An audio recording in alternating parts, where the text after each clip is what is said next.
ત્યારે જ એગ્રી કોમોડિટીમાં દેશનું સૌથી મોટું એક્સચેન્જ NCDEX હવે નોન એગ્રી સ્પેસમાં પોતાનો પોર્ટફોલિયો વધારી રહ્યું છે.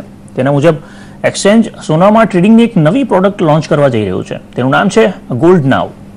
સોનાના ફોરવર્ડ કોન્ટ્રાક્ટમાં હવે ઘરમાં રાખવામાં આવેલા સોનાના ટ્રેડિંગની પણ સુવિધા રહેશે.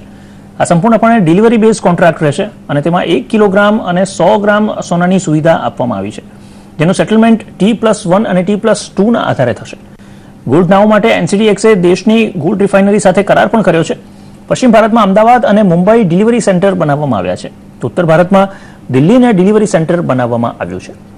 એક્સચેન્જનો દાવો છે કે સરકારના ગોલ્ડ મોનેટાઇઝેશન સ્કીમના સિદ્ધાંત મુજબ આ કોન્ટ્રાક્ટમાં ટ્રેડિંગ થશે. આ ઇન્ડિયામાં ફર્સ્ટ કોન્ટ્રાક્ટ છે જે એક નેશનલ પ્લેટફોર્મ પર ફર્સ્ટ ટાઈમ સ્પોટ તરીકે આ કોન્ટ્રાક્ટ ટ્રેડ થશે NCDEXના ઉપર. તો દિલ્હી ડિલિવરી હશે અને એક બે વીકમાં અમદાવાદ ડિલિવરી પણ લોન્ચ કરશું. અને ઇન્વેસ્ટરને સબસે મોટો જો ફાયદો થશે આ national transparent price discovery spot માર્કેટમાં ગોલ્ડમાં for the first time in the country આવશે. ફેઝ 2માં અમારો વિચાર આ છે કે નિવેશકોને નાના સાઇઝમાં પણ કોન્ટ્રાક્ટ લોન્ચ કરશું.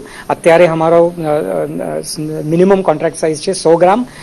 તેના પછી ફેઝ 2માં हमारी सोच છે કે हम 5 ગ્રામ્સ 10 ગ્રામ્સ ને 50 ગ્રામ્સ પણ લોન્ચ કરશું અને આ 3-4 મહિનામાં લોન્ચ કરવાનો પ્લાન છે. ઓકે, ત્યારે જ પ્રિયાંક, NCDEXની નોન એગ્રીની જે પ્રોડક્ટ છે ગોલ્ડ નાવ વાયદા બજારમાં કઈ રીતે જુઓ છો અને કેવા રિસ્પોન્સની અપેક્ષા છે?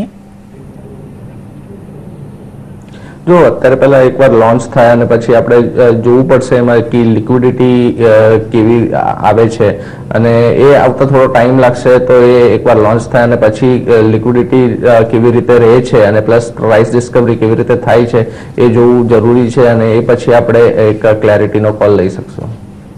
ઓકે, તો અહીંયા કઈ રીતના કારોબાર ગોઠવાય છે એના પર નજર રહેશે NCDEXની ગોલ્ડ નાવ કોન્ટ્રાક્ટ માટે. ત્યારે વાત કરીએ બુલિયન માર્કેટની. આજે પણ સોના ચાંદીમાં ઘટાડા સાથેનો કારોબાર જોવા મળ્યો. સ્થાનિક બજારમાં મજબૂત રૂપિયાને કારણે સોના અને ચાંદી પર દબાણ જોવા મળ્યું, પરંતુ આજે સોના ચાંદીમાં એક સીમિત મર્યાદામાં કારોબાર થયો.